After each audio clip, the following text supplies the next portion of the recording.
Welcome to the Deep Wealth Podcast, where you learn how to extract your business and personal deep wealth.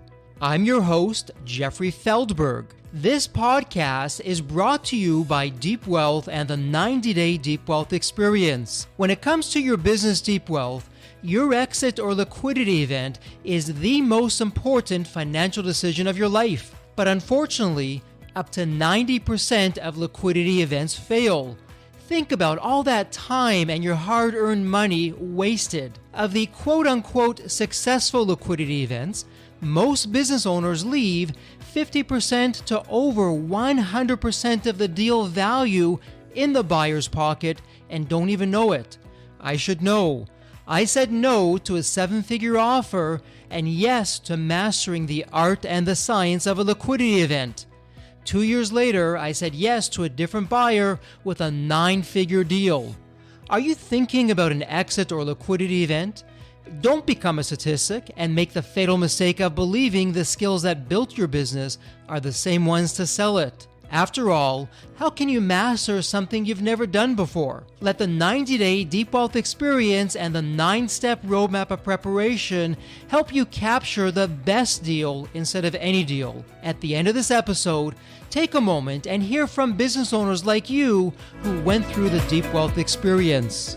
Neil Livingstone is a career CFO and business owner who started his career working at PricewaterhouseCoopers in Australia and Europe, focusing on mergers and acquisitions. Neil has held numerous senior CFO roles for large corporations and now runs a virtual CFO service for medium-sized businesses. From acquisitions and exits to raising capital, Neil puts business owners front and center. Welcome to the Deep Wealth Podcast, and you heard it in the official introduction. We have a fellow business owner in the house, and not just any business owner, someone who's involved in the numbers, otherwise known as a chief financial officer, a CFO, who can really move the dial to help you with your business today, grow it, increase profits, perhaps even raising capital. And when it comes time for that liquidity event, make sure that you not only cross that finish line, but that you cross the finish line with the best possible deal. So Neil, welcome to the Deep Wealth Podcast. And as we kick things off, there's always a story behind the story. So Neil, what's your story? What got you from where you were to where you are today? Well, first of all, Jeffrey, just thank you for inviting me onto your podcast. You're right, there's always a story behind everyone. So what's my story? I started my career with PricewaterhouseCoopers straight out of high school. I am based in Sydney, Australia. I think it's 6:30 in the morning here, so we're in a different time zone. Went straight into corporate life. My parents and family are from Scotland, and they're all business entrepreneurs. So after about 15 years working in the big corporate end of town, and including in London and Europe, I felt the calling of needing to go out and do something. So I started my own business, and that business is called CFO Advisory, and I've been doing that now for over 15 years. And the niche that I really specialise in, not dissimilar to sort of the space that you operate in, Jeffrey, as well. So I work with business owners, typically successful business owners that have got their business to a certain point, and that's typically into profit.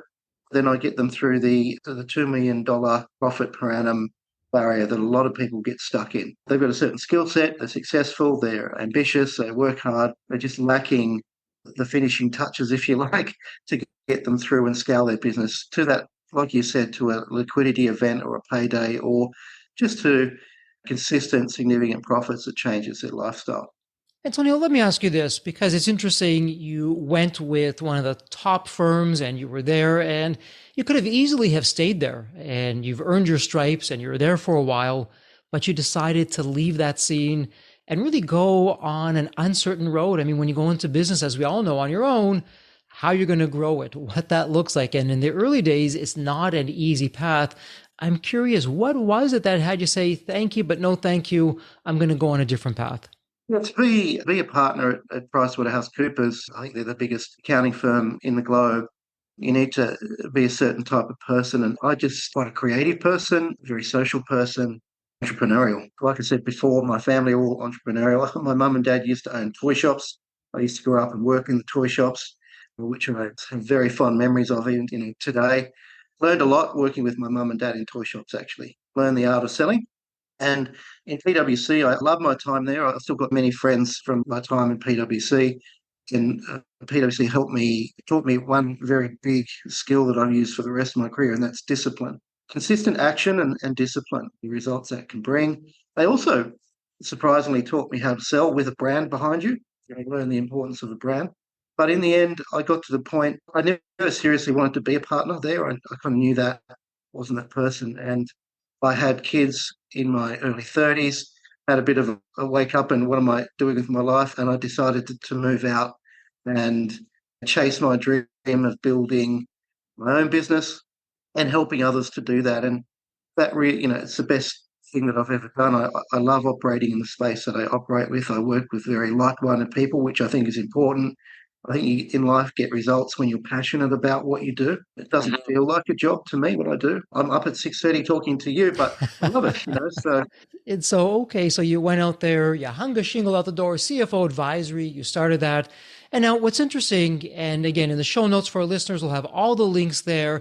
Why don't you get Neil's book, his free ebook, The 27 Common Financial and Marketing Mistakes. Neil, let's not talk about all 27. I mean, each one of those could probably be an episode on its own, but let's go with the 80-20 principle or Pareto's law.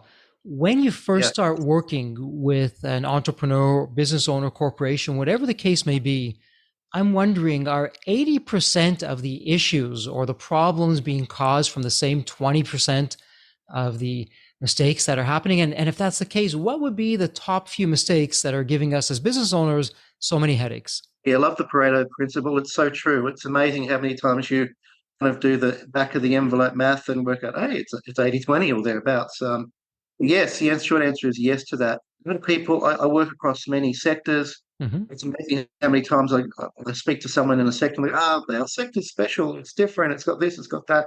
But when you really boil it down to what is fundamentally holding their business back, it is the same things. It's sector agnostic, if you like, and that is that they don't have a clear vision. They don't really know what they're about, their plan is, and they're lacking the discipline in the execution.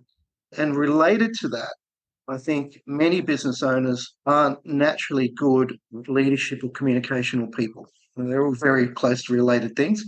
And they've sort of been beaten down through the experiences of trying to build a team they've concluded it's too hard or they're just not good with people and they never will be. That's a very common ingredient in what I find, and it's what's got them to keeping them really scale and get to that level where it's all the hard work it is worth it. And building a business, as you know, is nearly always hard work. Absolutely. So, Neil, let me ask you this, because you've used the word discipline now a couple of times, and also vision, which is interesting. Those are the top two that you're naming. I wouldn't expect that to come from a CFO. And here we are, we're talking, you are a CFO and then some. And so Yeah. what's going on with that? So when you begin to work with a business owner on the vision side, on the discipline side, what are you helping them through or helping them get to that on their own they just haven't been able to do? Vision is closely aligned to what CFOs do. I mean, CFOs look after the financial aspects of a business. Another word for a vision is a plan or a strategy or a budget. These are all things that help someone assess the risks and benefits of a strategy or a plan. A skillful CFO absolutely helps an owner with that. When you put a vision or a plan together, you really are assessing risks and returns. Because when you look at a roadmap, there are many ways to travel, and some roads are going to get you there quicker. Some roads are going to lead you to a destination that's better. And it's about working out what your priorities are and being really super clear on that. It's no surprise that when you study businesses that are successful, in fact, one of the things I did this year is I interviewed 40 successful business owners. Most of them I've known for many years, and I got them to tell about their journey. And I always finish with the same 4 or 5 questions. And it's uncanny how often they answered pretty much the same thing about what when it comes to success. So, and one of them is being super clear in what you're trying to achieve. And then in terms of discipline, again, that's very closely aligned to the world of a CFO. Synonym for discipline is control and consistent action. So if you're good at your core service or product and you do it over and over again in a systematic way, you'll get very good at it and you'll make money. Love what I'm hearing. And I'm wondering, so as you're working with these businesses, because I know on the buy side, on the sell side, on raising capital, you've really done that all. And when you've been on the other side, so when you've been, okay, let's look to buy this company, and maybe it was with owner who's at one point going to sell the company and they want to buy other companies just to get some organic growth going, whatever the case may be. Let's sit now on the other side of the table. So for our listeners, and they're thinking of a liquidity event and they're, okay, Neil, what are you seeing from the buyer side? What should I know that I probably don't, that could either lose the deal or hurt me when it comes to the value of the business? Again, were there some common mistakes that you're seeing that, if known up front, could easily have been avoided? When you're sitting in a room with people that are thinking about giving you money or investing money, there's a very, very typical thought, and they look at three key things. One, they look at the management team. It's pretty much the number one thing they look at. They look at their track record, not just in the business that they're looking at investing in or buying, but in previous businesses potentially.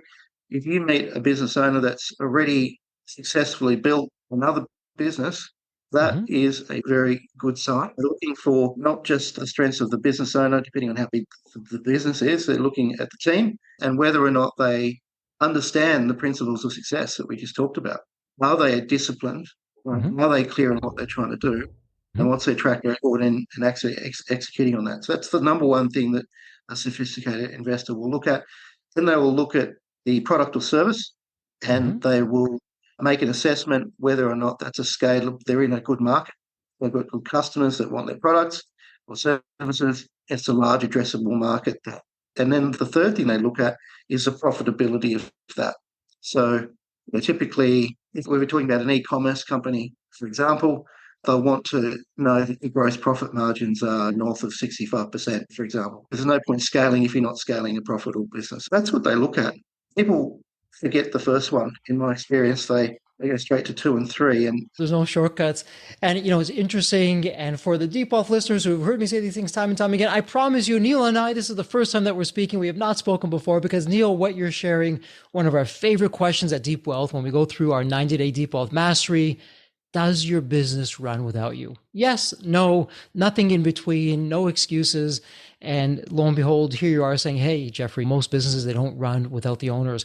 And so for our listeners, when you've been in deal mode and companies are looking to be purchased, why is it that buyers are either walking away from the table or they're saying, yeah, I know your deal has a value of a basis of 100, and 100 could be a million, 100 billion. It doesn't really matter what the number is. But instead of paying you a basis of 100, I'm going to pay 100 less, some kind of penalty because the business doesn't run without you. What's going through the buyer's mind that you can share with our listeners? Yeah, I think one of the things that's really important for business people to spend time developing is understanding the psychology of humans, and particularly in a business setting. So people investing, I'm going to say obvious things here, it's all about confidence. Sure. You've got to address all of those three things in a very thorough way. It's a competitive market out there. You won't even get to talking about valuation or dollars or terms if they don't feel really good about those three things that I just talked about. Neil, I'm wondering, so when someone is coming to you and they haven't worked with you before, what's your secret sauce? What are you doing? What are you walking through with your system? If I were to come to you and say, okay, Neil, why don't we have you as our fractional CFO or a virtual CFO? Let's start today. What does your system look like and what are you going to be walking me through in the early days? I start with clarity first, which is, vision, plan, whatever. There's no point moving off in a direction if you're not clear about your plan. So I typically will move outside the business a little bit and ask them about some of the life goals that they're trying to achieve and what part their business plays in that process. Okay. You'd be amazed at how often people really struggle with that. That's where I start. And then once we get clear on, maybe their business, they want an exit of $10 million in 5 years. So it's got to be very specific like that, to be honest with themselves. And I'll stop someone if I feel we haven't got to that point. So we'll just keep going and drilling down until we've really got to what's driving them. And then we build a plan. It usually goes 3 to 5 years. It's not a massively involved process. Usually do it over a few whiteboard sessions. We do it virtually like we're doing this if needed. And we're just throwing it all up there on the whiteboard. And then we start to talk about the pros and cons of each, like I said before, each of the opportunities and options they have in their business. We look at the profitability of the business. If that's a problem, we drill down on that straight away. And then we just keep going until we've got a plan and we sort of sit back from the table and we go, as we see it today, the best risk return plan that's going to get me to $10 million payday in 3 or 5 years. And then we focus straight away into the disciplined execution of that. So I will keep someone on track. So once the process, that upfront process is so important because that's something you can now be held to account against. And that's what I very frequently work with business owners for 5, 10 years plus doing this. And if you consistently stick to a plan, and plans can change. If I've been with someone for 10 years, the plan we have now is very different to the one they started with. But you get massive results over time. People underestimate how much progress you can make over the long term, and they overestimate how much progress you can make in a short period of time. So it's all about consistent execution. Absolutely. I'm wondering, as you're going through with the owners, you're helping them, you're preparing with them. Most business owners, when I mention CFO, the first thing I hear is, well, Jeffrey, you know what? I'm not big enough for that, or that's going to be something that dollar wise doesn't make a whole lot of sense. And I know now with the virtual side, with a fractional CFO or virtual CFO, it's really a game changer in terms of what that means. So for the listener out there who's saying, yes, I do see the benefits of a CFO, I'm not sure if my company's big enough to appreciate that. What would you say to that listener of why they should rethink? Yeah, if you get someone that has been a CFO for 10 or more years and they've been across a number of industries, they really know what they do. So they can, someone like me, you can drop someone like me into a business. I can give that business, working with the team, clarity very quickly, and then focus on the execution and make sure that everyone is singing from the same song sheet, they're communicating well, communicating effectively, and they're getting results. And it's not expensive. You can get a good CFO in your business. A good CFO, by the way, should also effectively be a business coach. All right. So enough experience to be able to help you with any aspect of your business.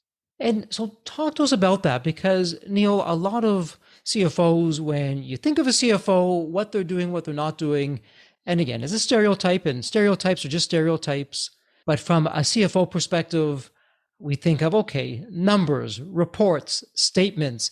Now you're mentioning the word coaching. And for many, it's really, I didn't know a CFO does coaching. So tell me about this. Is this something that's always been unique to you? Is there something that I'm missing out there that this is happening more times than not? What's going on with that? Yeah, a lot of CFOs that don't have a lot of experience are very numbers focused. And don't get me wrong, numbers are very important and financial control is very important. But when you've worked in enough businesses, you understand that the number one thing in a business that's most important is you got sales coming in and you're keeping your customers happy. And you have a good team of people. So when I worked with PwC, they taught me, I was with them for over 10 years, they very much taught me these sorts of things: communication, leadership, ability to get a team to move in the same direction, and selling are massively important. And then when you put financial control over the top of them, you absolutely get great results. And when you're in position and you're helping a company, you're coaching them through, you're helping them grow, I'm wondering, Neil, are there certain KPIs or specific reports that you're relying on? And the reason I ask that, so many business owners, these KPIs, these reports, oftentimes it's, well, I'll get to it when I get to it, or I don't have time right now. I'm not sure quite how to do it. So what are you putting in place? That goes back to the vision. That goes back to the discipline. What would really be your North Star with reports and KPIs that really drive the needle forward for a business? Yeah, so I try and keep them to really one page of, so the KPIs are going to be really indicators that are the true success measures of your business. Mm-hmm. Okay. Let me take an e-commerce company as an example. Gross margin is absolutely crucial for an e-commerce if you're selling a product online. And there's a lot of things that go into the gross margin. So you've got your shipping costs. Now, if you've got a large product, it's a factor. If you've got a smaller product, it's less of a factor. The average order value for an e-commerce company is also massively important. Mm-hmm. If you've got a $30 average order value and your shipping costs are $10, it's going to be very, very difficult for you to Sure. make money. So the KPIs are different for every business, but you need to dumb them down to probably no more than 5 or so. If you can hit those KPIs, your business is absolutely being successful. You need them real time. So you need to be just looking at those 5 KPIs all day, every day. And the whole team needs to have visibility around them. And everything you're doing is focusing on optimizing those 5 KPIs. It might not be 5, it could be 3, it could be 7, but there's not that many. I believe in the KISS principle, which is keep it simple, stupid. Um, Sure. Obviously, a couple of those KPIs are going to be revenue focused. A couple of them are going to be maybe margin focused. And then there'll be other things that are not sort of financial numbers Mhm. or KPIs per se that are also crucial. It might be traffic. It is a little bit courses for each business and each sector. Interesting. And so when you're putting this together and you're getting the KPIs, you're getting the reports, you're understanding the business, Neil, how long would it take? So when a business starts working with you until you're, okay, here we go, Jeffrey, here's the KPIs, here's the reports, here's what we're going to start doing on a daily, weekly, monthly, quarterly basis. Timing wise, what do you typically expect when you begin to work with a business owner? If I know the sector well myself, we'll come up with the KPIs in the first session. If I need to get up the learning curve of that business and that sector a little bit, that might take a couple of sessions. But the short answer is very quickly, and we start as soon as we know what they are, we start tracking them. Even if it's a manual process to start with, we haven't automated that information. We do whatever it takes to get absolute visibility to those key KPIs, and we start tracking them straight away.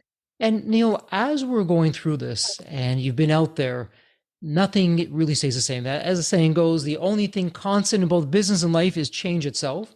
And so I'm wondering, with the advent of artificial intelligence, which is now on the scene, and new headlines being made every day, and we continue to look, thankfully, in our rearview mirror with the pandemic, those two alone have been massive in terms of how they've changed societies.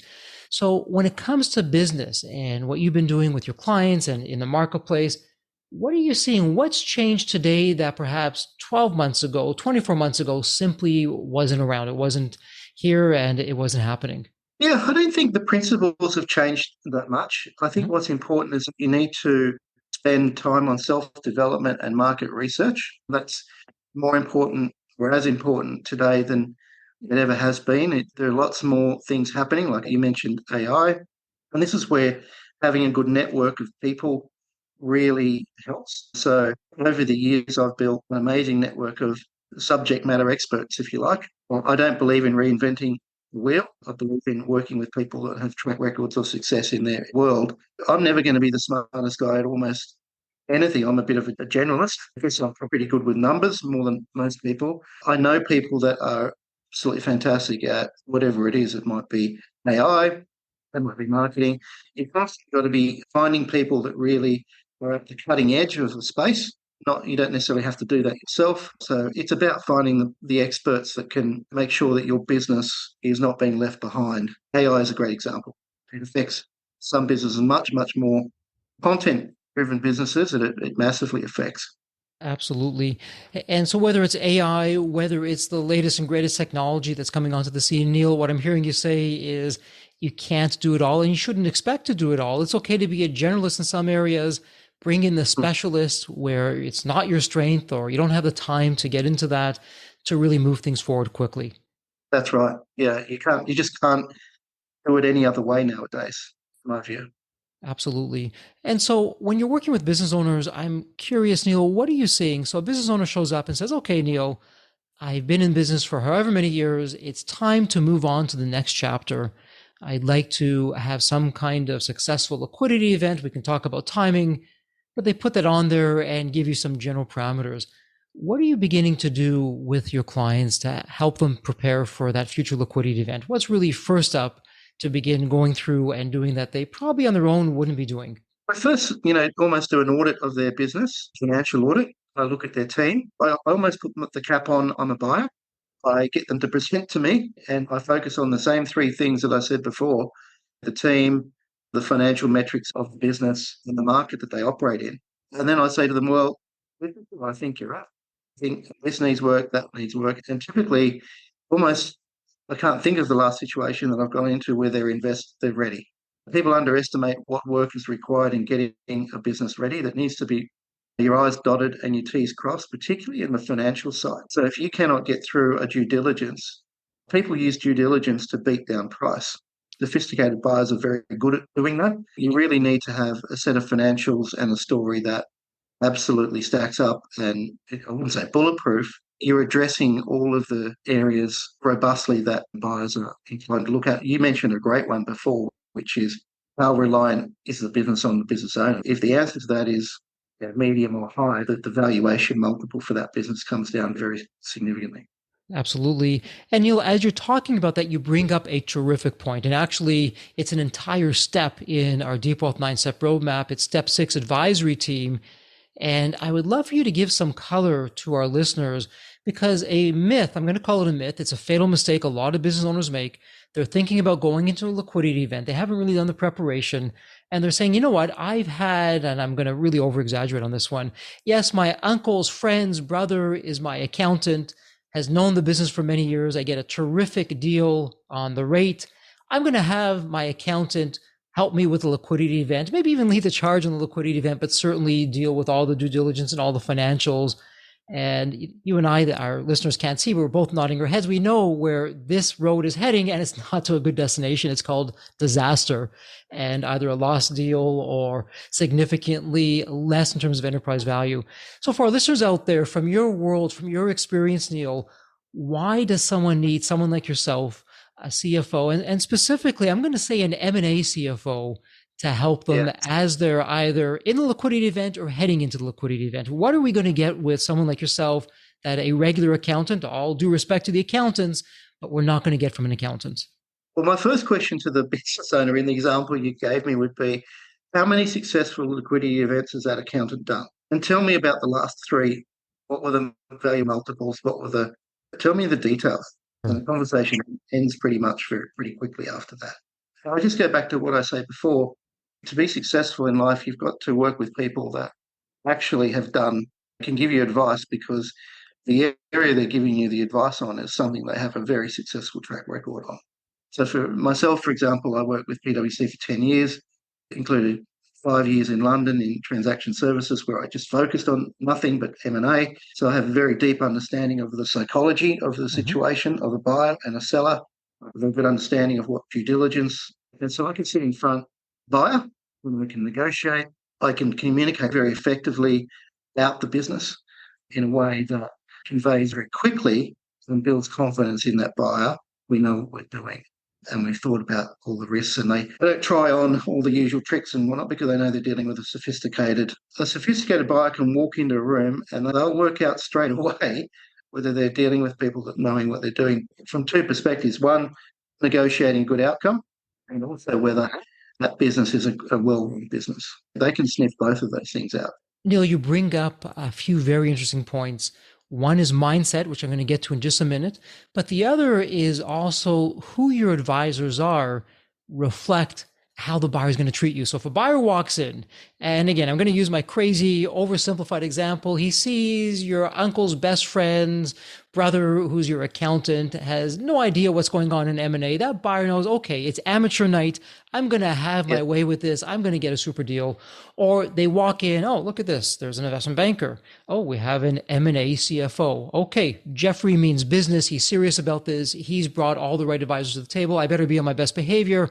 Otherwise, I'm not going to get this deal. What a world of difference. And then you said something else that's interesting. A lot of people overlook this. Actually, you and I are such in sync, because it's another one of our steps in the 9-step roadmap. And it's all about mindset. Step number 5, mindset. So when you understand the buyer's mindset, when you can tune into the world's favorite radio station for your buyer, WII.FM, the What's In It For Me radio station, and when you're across the table and saying, okay, I understand what this buyer's looking for. They want to minimize their risk. They want to maximize their profit. Let me talk in the buyer's world, in the buyer's language, to have them at ease, have them warm up to what's going on here, and who knows, maybe even get them excited and increase enterprise value. So having the mindset down, having the right advisors at the table is paramount. Yeah, totally agree. The other thing I'd add to that, Jeffrey, is, I said before, it's all about building confidence. It's about building confidence and trust. Mm-hmm. So if you're a sophisticated buyer, you've typically run and built businesses as well. And what I say to people all the time is being authentic. You can be imperfect, you could have flaws, but if you're authentic, that builds confidence and trust very, very quickly. And I'm not just talking in the world of business, it's in all spheres nowadays, because there's such a prevalence of unauthentic behavior and mindsets in the world. So if you're authentic in who you are, you know who you are, you have the clarity of who you are, what your business is, and you can communicate it well, and you're meaning what you're saying, and you have conviction behind that, it's a key that makes you stand out very quickly in today's world. Absolutely. And to the trust word, I would also add vulnerability. When you're open, yeah, you know what? We really dropped the ball on that. We failed. Here's why. Yep. But Mr. or Ms. Buyer, hey, I've done my diligence on you. I know you're really strong in these areas where we failed. That would actually be your success. And what's interesting in our deep wealth experience, when we're going through that, what we're finding, Neil, all these psychological studies, they've shown that when we're speaking to people, when we show we're not perfect, when we admit that we've failed or we've made mistakes, it does build the trust. Oh, okay. You know what? Jeffrey's a straight shooter. He's not messing around here. He's calling it as it is. When we do make a mistake, and we all know we are going to make mistakes in a liquidity event, nobody's perfect. That's where we have a better opportunity for the other party to say, okay, you know what? I'm going to give Jeffrey the benefit of the doubt. Everything that he said has actually come to fruition. And hey, this was an honest mistake. No one's perfect. Yeah, people's biggest fear, or one of their biggest fears, is they don't know. You don't know what you don't know. If you meet someone that you have confidence they're going to tell you what you need to know up front, very succinctly, and the bonus is that they have thought about what they're going to do about that. That's a rare situation. So buyers are used to people coming into a situation and people are telling them, well, they're avoiding talking about what they should really be telling them about. So that's why sometimes, Jeffrey, or a lot of times, when I go into a business and they think they're quite ready for a sale, when you sort of peel the layers of paint off or start to peel the onion, they need a little bit more work than they think. Absolutely. Usually it's a lot more work than what they think. Yeah. But listen, it is what it is. And I'm wondering, in terms of questions or topics that I haven't asked or we haven't covered before we go into wrap up, is there a question I haven't asked you, Neil, or is there a topic that we haven't covered that you'd like to share with the Deep Wealth community? We were chatting very briefly before this, and only for probably less than 5 minutes, but your customer base and the way that we think, I think, is very, very similar. So I think you've answered or asked a lot of the questions that probably are relevant for your audience already. Terrific. Yes. Well, let me ask you this, and I'm going to put you on the spot for just a moment before we go into wrap up. It's going to be hard to choose. If you had to choose one action item, because after every episode, we like our listeners to have one strategy before they answer that next call or email or they're heading into a meeting. If they can do one thing, even if it's low effort, high return, what would that be? Anything that comes to mind of one action that from your world makes all the difference that our listeners can go out there and actually do? I'm going to say two things. Hey, double the value. Love it. Please. A little bit repetitive as well, but the two things that I'd ask someone to go away and do is to write down an exercise that I think is very underutilized and very powerful, and that is on one piece of paper, write down your thoughts about something and then reflect on that, come back to it the next day. And what I would do is put on one side of the page what you're good at or what you think you're good at, and put on the other side of the page what you think you need to develop. And you need to have people around you to help you with that side of the page. And then the other thing I would ask people to do is get clear what their life goal actually is. Again, on one page, you might write 5 or 6 or 10 things down on the page, sleep on it, come back to that page and circle the one thing that's most important, or maybe 2 things that's most important. That's a clarity exercise. So going back to the example that I said to you before, that person that I was using example was, I want my business $10 million payday in 5 years. If you do those 2 things and you do them seriously, you're ahead of 95% of everybody else. Isn't that incredible? And in the first exercise, what I like about that, Neil, is I'm putting down my strengths, I'm putting down my weaknesses, and then I'm outsourcing all the areas that I'm weak in, not even going to think about it. I'm going to focus on my strengths, build on those where I should be, and then writing down all my goals, picking one and focusing on that. Really, that's where I can see your vision coming from and the discipline to do that on a day-over-day basis. Terrific advice. That is absolutely golden. Thank you for that. And with that, it's a great segue into our wrap up. I have the honor, the privilege to ask this one question to all of the guests on the Deep Wealth podcast. It's a fun one. Let me set this up for you, Neil. When you think of the movie Back to the Future, you have that magical DeLorean car that can take you to any point in time. So the fun begins is tomorrow morning, you look outside your window. Not only is the DeLorean car there, the door is open, it's waiting for you to hop on in, which you do. And now, Neil, you're going to go to any point in your life. Neil, as a young child, a teenager, whatever point in time it would be, What are you telling your younger self in terms of life lessons or life wisdom or, hey, Neil, do this, but don't do that? What would that sound like? Well, I go back to 1988 when I was 18, Okay. which is really very similar year, I think, to Back to the Future movies sort of went back for it, if memory serves. And I'd give myself a note in much the same way that who was the guy that gave himself an almanac? My note would just have a few things on it, and it would be super disciplined. When you buy property, never sell it, always hold on to it. I got the first part of that equation okay, but I didn't do so well in the second bit of that. And back yourself. Spend the time knowing who you are, almost doing that exercise I just said to you before. What are you good at? What are you weak at? And with a very clear understanding of that. I love that. Be super disciplined, buy properties, don't sell them, and really know who you are. Some solid advice. And let me ask you this, Neil. It's all in the show notes for our listeners. It doesn't get any easier. It's point and click. If someone has some questions, they want to speak to you, maybe even talk to you about becoming your newest client, where can someone find you online? Where's the best place? LinkedIn is the best in the socials. You can just DM me there. Or I don't know if you've put my email in the show notes, but obviously if you send me an email, I'll answer you as well. Terrific. Wow, what a brave soul putting the email out there, but your wish is our command, and we'll absolutely do that, Neil. So for our listeners, we'll have Neil's website and all of his social and his email address. Take him up on his offer. Reach out to him. Hey, Neil, here's where I'm at. What can you do? How can you help us? And have that conversation. It'll take everyone to a better place. And on that note, Neil, it's a wrap. Congratulations. As we love to say here at Deep Wealth, may you continue to thrive and prosper while you remain healthy and safe. Thank you so much. You're welcome, Jeffrey, and thanks for having me on. The Deep Wealth experience was definitely a game changer for me. This course is one of the best investments you will ever make because you will get an ROI of 100 times that. Anybody who doesn't go through it will lose millions. If you don't have time for this program, you'll never have time for a successful liquidity. I mean, it was the best value of any business course I've ever taken. The money was very well spent. Compared to when we first began, today I feel better prepared, but in some respects, maybe less prepared, not because of the course, but because the course brought to light so many things that I thought we were on top of that we need to fix. I 100% believe there's never a great time for a business owner to allocate extra hours into his or her week or day. So it's an investment that will yield results today. I thought I will reap the benefit of this program in 3 to 5 years down the road. But as soon as I stepped forward into the program, my mind changed immediately.